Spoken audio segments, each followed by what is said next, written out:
Hello. Let's see. Somebody sent me a question and said, I'd be grateful if you could see how I could look at a forward cash sweep mechanism. Say, I want to look forward to month 12. I want to sweep as much cash back to debt and equity, but maintaining enough cash flow to get the positive and mostly negative, of course, cash flows for the next forward 12 months. And I'm not sure how to do this exactly, but I think it might be a good exercise to do a couple of little things. First, we'll have to look ahead. Second, we'll have to use some minimum kind of functions to see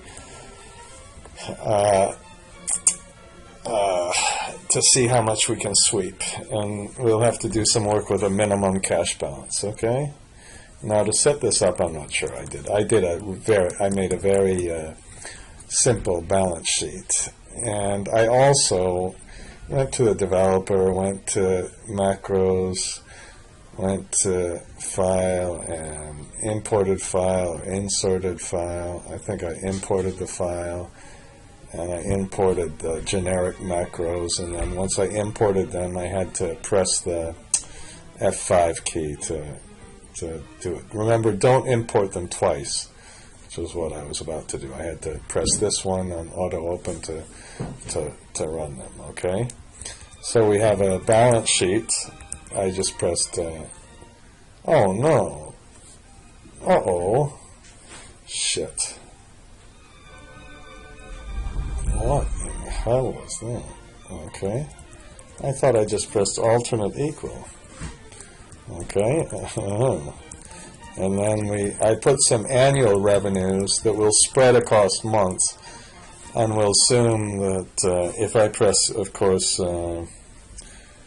alternate F1, we'll assume that the revenues have some pattern, so we'll have some minimum cash balances somewhere in the middle of the year, and then on the contrary, the expenses won't change.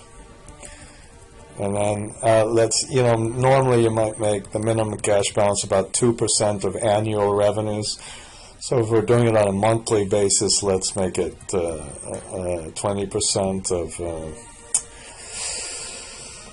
monthly revenues, and make sure that we always have enough cash balance we have enough cash for this criteria, which means we'll have to look ahead. And then I invented some kind of cash flow sweep mechanism in the cash flow sweep mechanism because I said we had some goodwill on our balance sheet that we financed with debt. Okay? And so here are our operating assumptions. I suppose I better put an interest rate on the debt too. Since let's put a percent. Let's make it 5%. Okay? And now let's we'll make this is a corporate model on a monthly basis, but we might want to also show annual next to the monthly. So what we'll do is we'll start with some timing, and that's going to be one of the trickiest things. I'm going to go through some timing issues. Once we have the timing, let's compute EBITDA and free cash flow. We don't have any depreciation, so it'll really be kind of simple. And once we compute that, then we'll look at our financing with the minimum cash,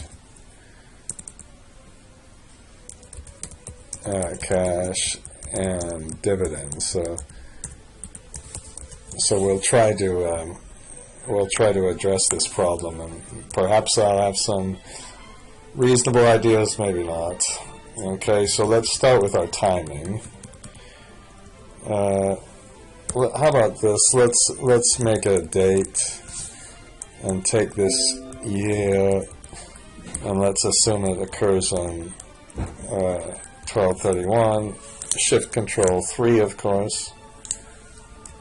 And then for now, let's put E-date and take the start, no, not E-date, E-O month. And then press 1, Shift Control 3, and if I go there, I cheated that now, I knew it was there. I have to 2019. Let's press Shift Control C to get our things done. Shift Control P to get the and that's from the macros. Now let's put the year here and the month. Okay, so the year is, of course, and Shift Control R, month. Okay, Shift Control R. So Shift Control R, of course, comes from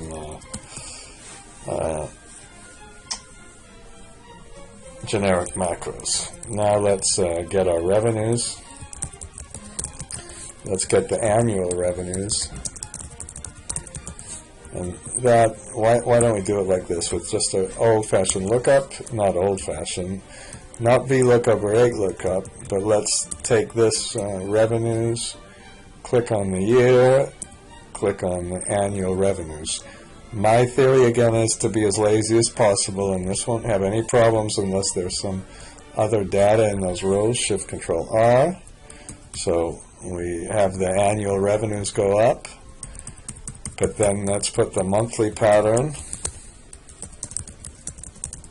and that's just going to be a lookup, and let's click on the month first, and then this seasonal factor. So hopefully just maybe an idea about a lookup or not, and then monthly revenues are just going to be we'll just multiply these. I think I can press alternate minus and Shift Control 1. So those are, let's press Shift Control 1 here. Okay, so that's our formatting. Of course, I ran out of space. Okay, and now if we want an alternative format, I want to try something. I've never done this before, but I'm going to put a period here, and this time here's what I want to do. I want to go, like, I'm sure a lot of you have seen this, as monthly, January, February, March, April, December, and then total. January, February, total. So I'm going to make a little counter that goes to 13, not 12. And to make it restart, we'll just put if this thing equals 1, then we'll take this one plus, then we'll make this one equal 1. Otherwise, we take this one plus 1. Oops. Oh, we started with 12, mate. No. Oh, how stupid. Let's start with 13. If, sorry about this, equals 13, then we'll set it back to 1. Otherwise, we'll do plus 1. That was kind of embarrassing that I did such an idiotic thing just there. And then I cheated. And this one, oops.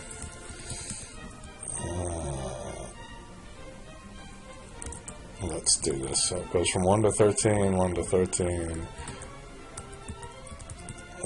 Maybe I went a couple extra, we'll see, hopefully. Now, let's put a annual test. Annual. So this, if this thing,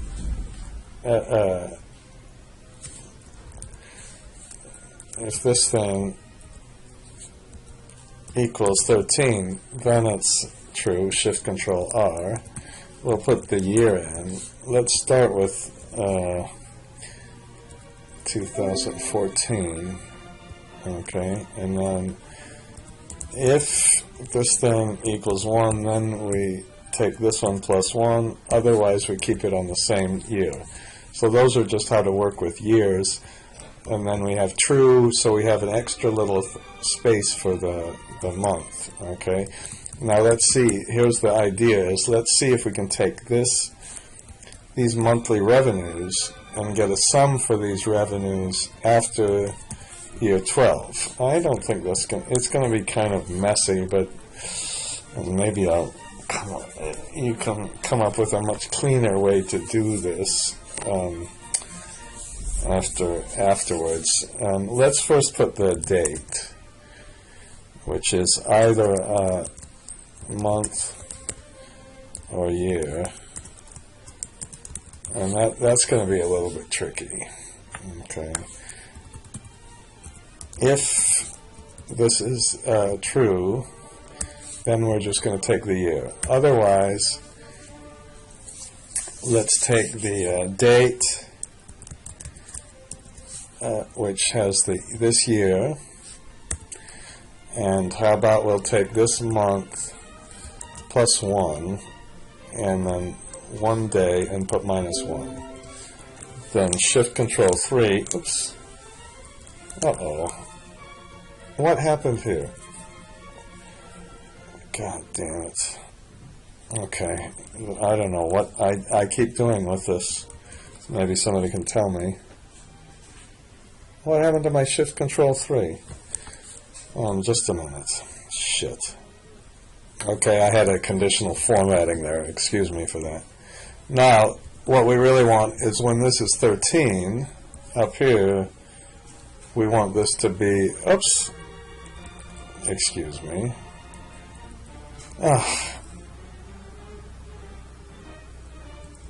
We want this to be a regular number. So what we just can do is use a conditional formatting that says we'll make a new rule, use a formula as usual. If this is,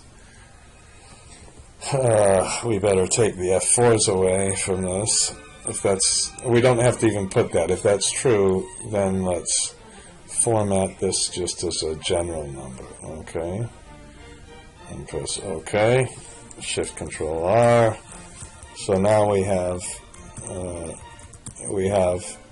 this horrible little thing right at the end. Now, if we want to then, by the way, eventually we can delete all these things, okay? And we can do all sorts of things. Why don't we do another conditional formatting and make a new rule. Now remember, what you do is you always go to the formula if you're fancy. You don't, and then let's click on this one and always move to the top left hand thing that you want, and then we want to keep it on row 2, and when it's true on row 2, let's fill it with some light kind of color, which is the lightest color. I suppose this one. Okay. And then what will happen now is that every time it's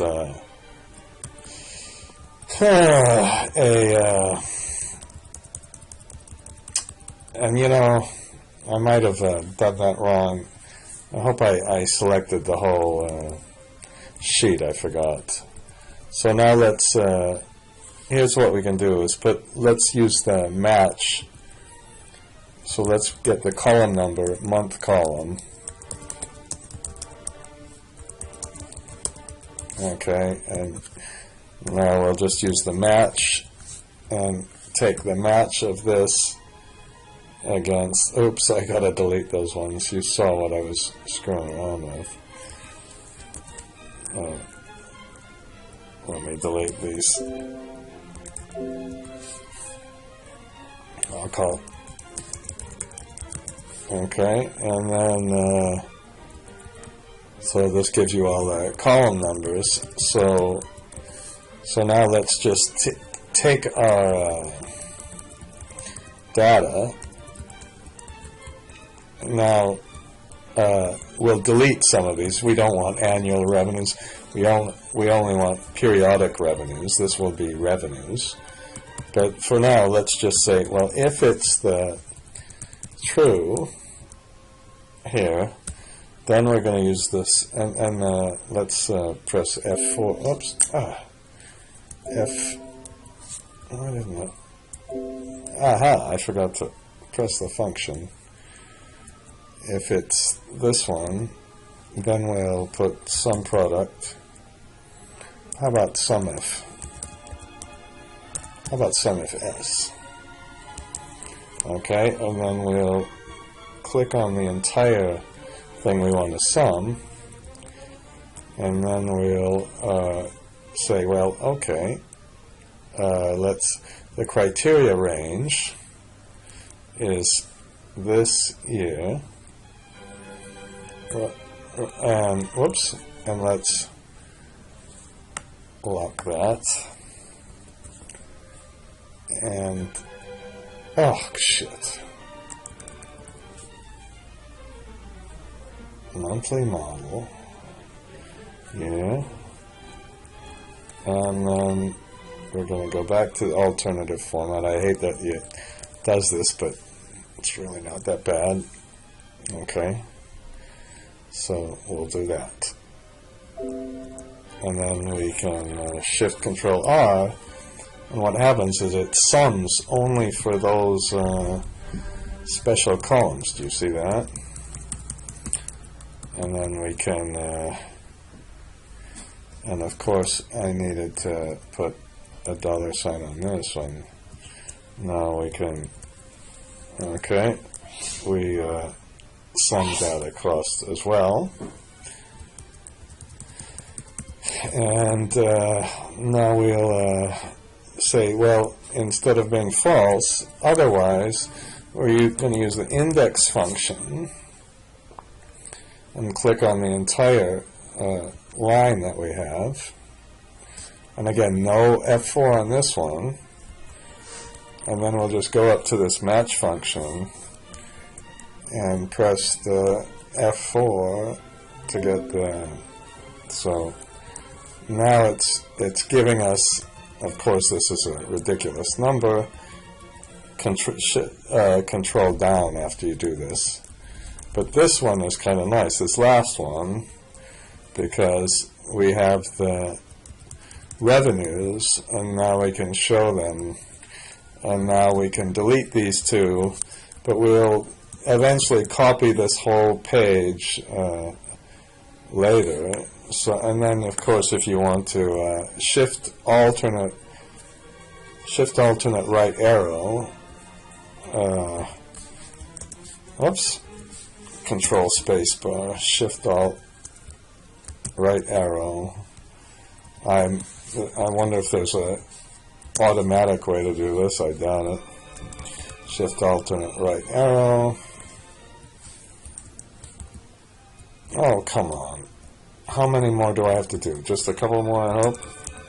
Shift alternate right arrow. Control spacebar. Shift alternate right arrow. Good. Just one more to do, or that was it. So now we get our revenues, and if you press the number 1, it'll leave it. 2 will open it up. 1 will shut it down. So then you can have this horrible kind of format that some people seem to like. So let's go back to our real problem at hand, which is to do all of this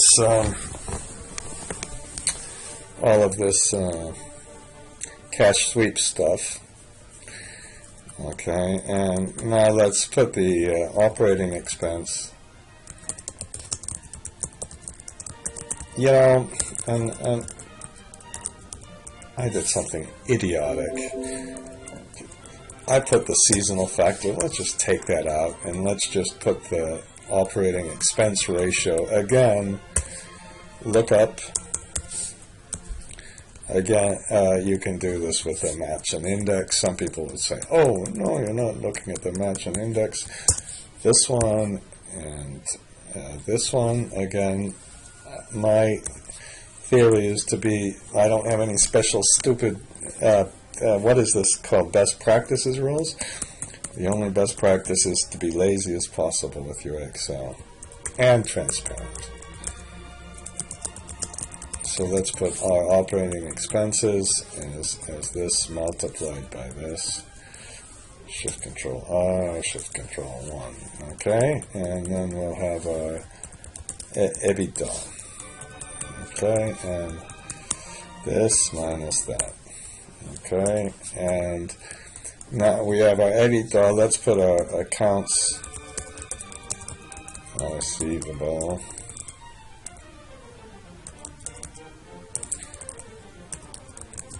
Okay, just a minute. I gotta think about this just for a minute. Okay, I made the accounts receivable much simpler. I was trying to get really fancy, but let's for now. Let's just put the accounts receivable months here. We're gonna first just have them at 1 month. So again, I think did I put them this by year? Yes. So let's just put lookup and go to the year. And click on the accounts receivable months. All right. Look up. First, let's put the year in. Then we put the year in. So that's our test. And then we put the accounts receivable months. Had difficulties today, so that's my excuse for screwing up. So let's start with the accounts receivable balance. Our opening balance is our closing balance. Now, in the very first month, I'm going to make an exception, and I'm going to say we collect all our revenues, and then what happens is if we have some more revenues that we haven't paid, that's going to, and I did it wrong. These are the amount of revenues we have, and this is the amount we got paid. So we take our opening balance plus the amount we put in minus the amount we take out. So far we're okay, Shift Control R, but now revenues collected, let's make this just offset of this number and put a minus, and put a minus on how many months we didn't collect. I'm sorry, keep it in the same row. Put a minus on the amount of months we didn't collect, so we can see. So our accounts, hopefully, we're just lagging by 1 month in accounts receivable, and so now we can put a change in working capital. Okay, maybe another time I'll do something much fancier with accounts receivable. If we have 2 months of accounts receivable, let's just do this. If we have 2 months, then we would change this. Okay. Hello? Where were we? So in this case here, what happened? We had some increase in accounts receivable, then it went down, it went up, but this time I hope we're always delaying it by 2 months. So this 25 didn't get paid until this month, and we have some positive and negative changes in working capital. Now, before we go on, let's set this cash flow waterfall up, or let's set just a cash flow up. Let's put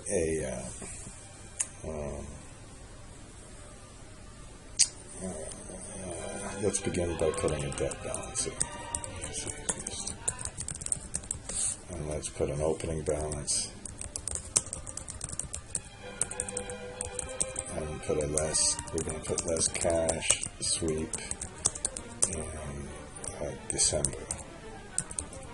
That's when we decided, and then put a closing balance. So and then we'll put an interest expense.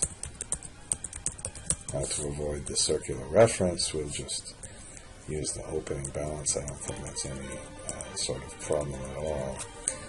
And then let's start with our closing balance from our balance sheet. Okay, and once we put the closing balance from our balance sheet in, then we're going to put cash sweep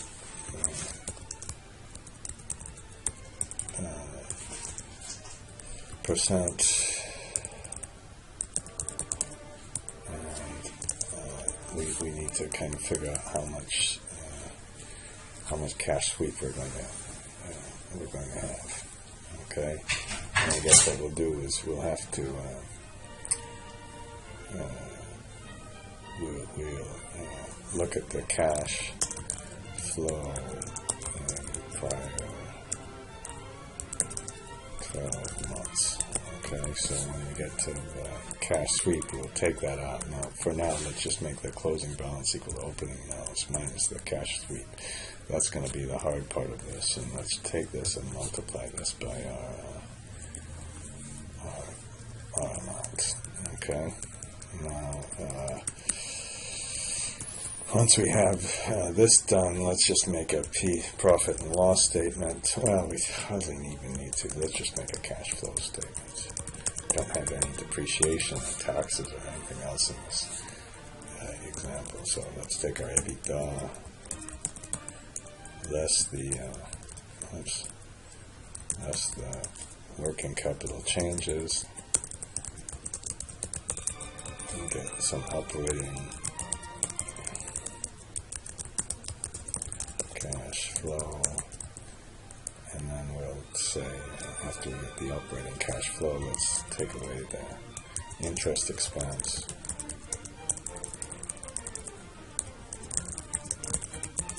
and then we'll get our cash flow available for a sweep. Now, we could have modeled this a whole bunch of different ways. We could have seen, well, how much cash do we actually have available, and then let's put less the cash flow swept, and finally we'll put the cash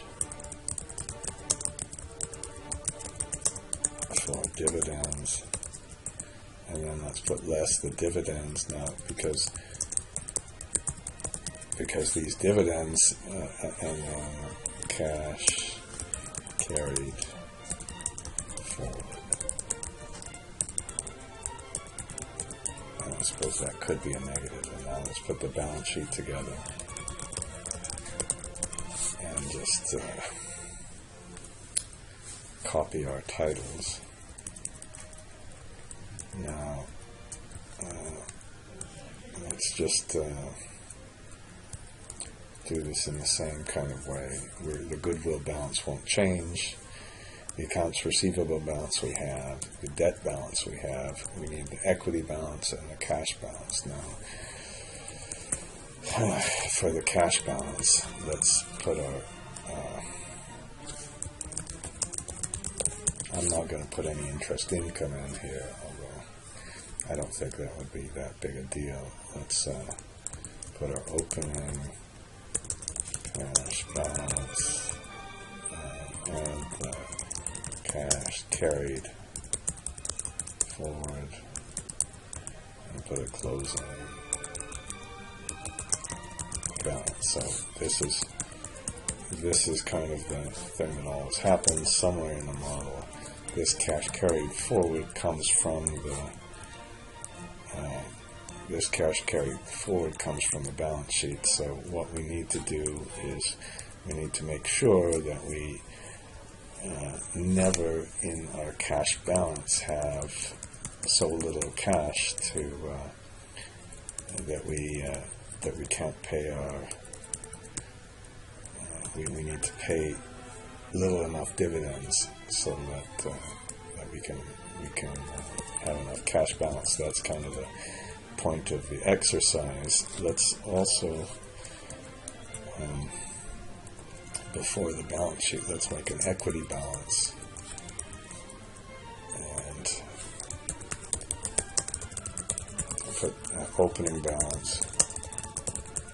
We'll add the income, which is, see, I should have maybe made a profit and loss statement, but our income is going to be our EBITDA minus our interest, I think, right? Okay, I hope, unless the dividends, which from the cash flow statement, and then we'll have a closing balance.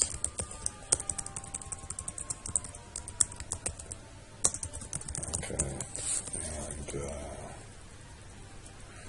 then what we really need to do is somewhere up here, let's make a dividend calculation. And it will be something we'll have to make a forward cash balance.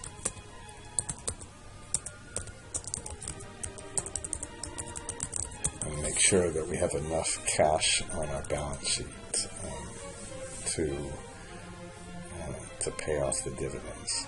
All right. To suffice, at least until something is sorted out. Okay, am I recording again? Yes. I think I already did this, but I switched a few of the assumptions around. I made a couple of assumptions a little bit simpler. We don't need this fancy thing with minimum cash, and I reformatted the cash sweep percent, which I think I'm not going to implement right at the beginning.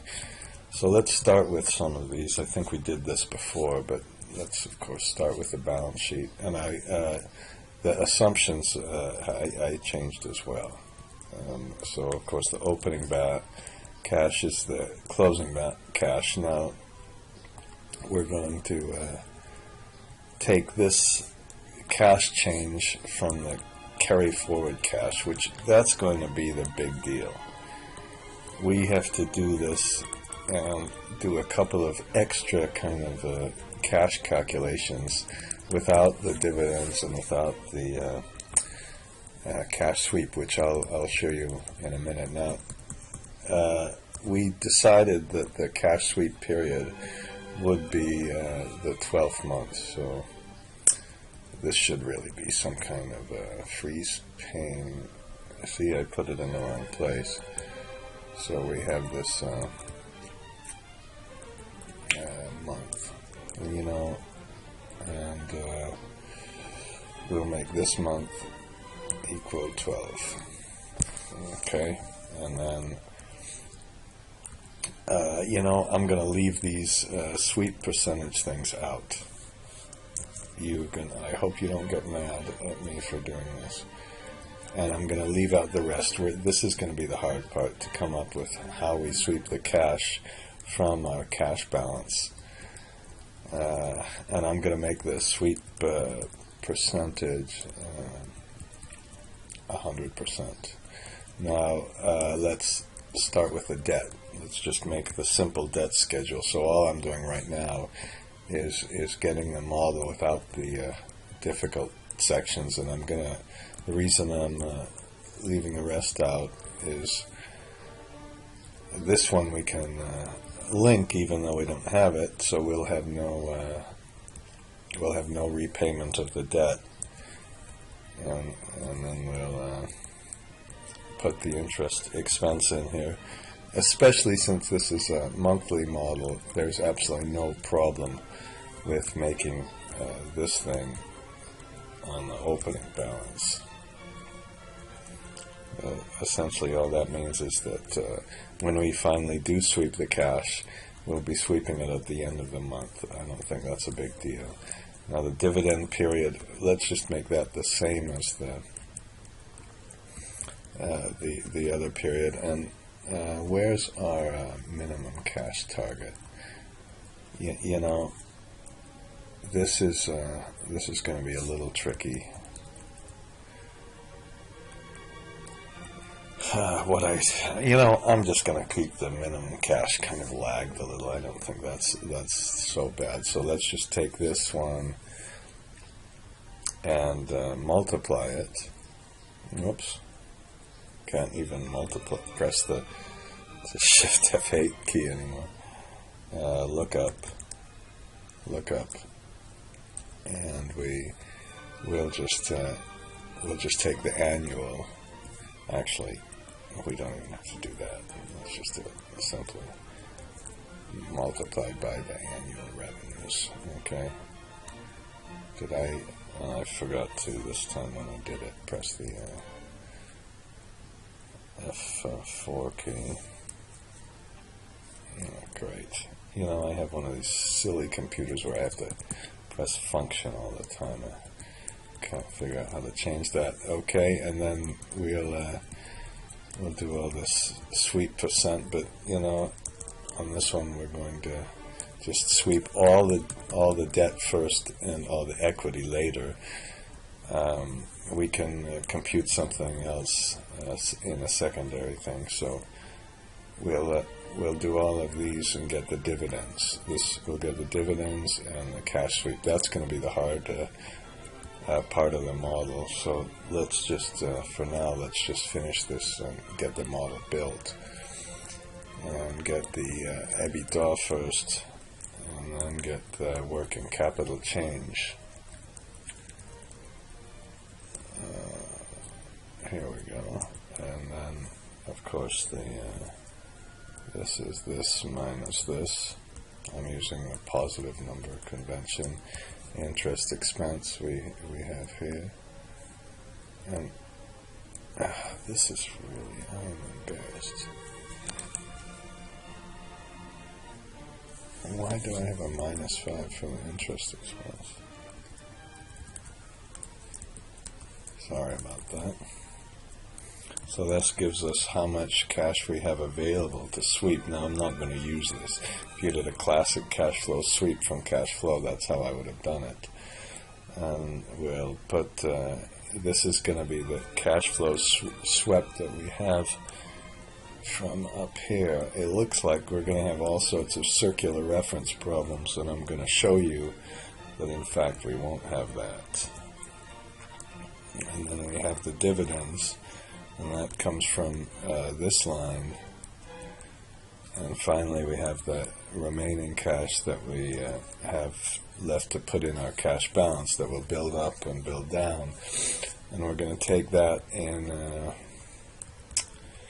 the last year, in the last month of the year, and pay it out as dividends or a cash sweep. That's what I understand the kind of problem to be. So let's do the same thing with our equity count. Let's make the opening balance equal the closing balance. And this one, let's just take the EBITDA minus the, where's the interest expense? Here we go. And then the dividends we take here. And our closing equity account is, we take the opening balance plus the minus this. Okay. And then when we put this in, now we should have an account for the cash balance. We can almost just look for these stuff up here. There are accounts receivable, there's our cash balance. And for our accounts receivable balance, we have a closing balance. For our goodwill, we don't really have one, but how about this? I'm just going to press the F4 command and cheat. And then the total assets alternate equal. And the debt, we should have a closing account for. Here's a closing balance of the debt, and for the equity, we have that one, and we balance in the first year. Well, that's not a big deal, I hope, because we just took the balance sheet. Now let's just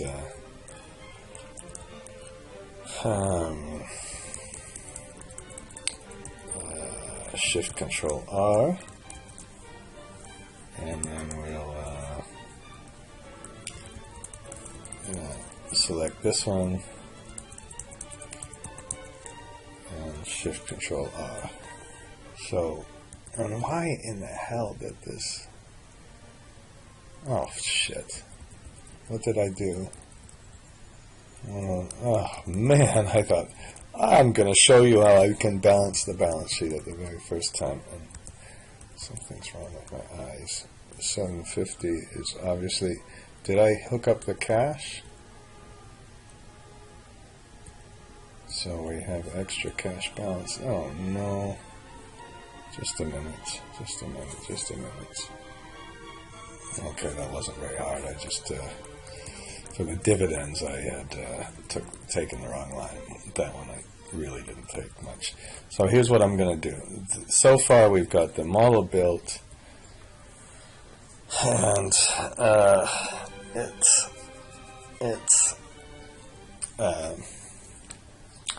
very easy, and I'm gonna stop this and now make a second video that deals with the little bit difficult problems of the cash sweep.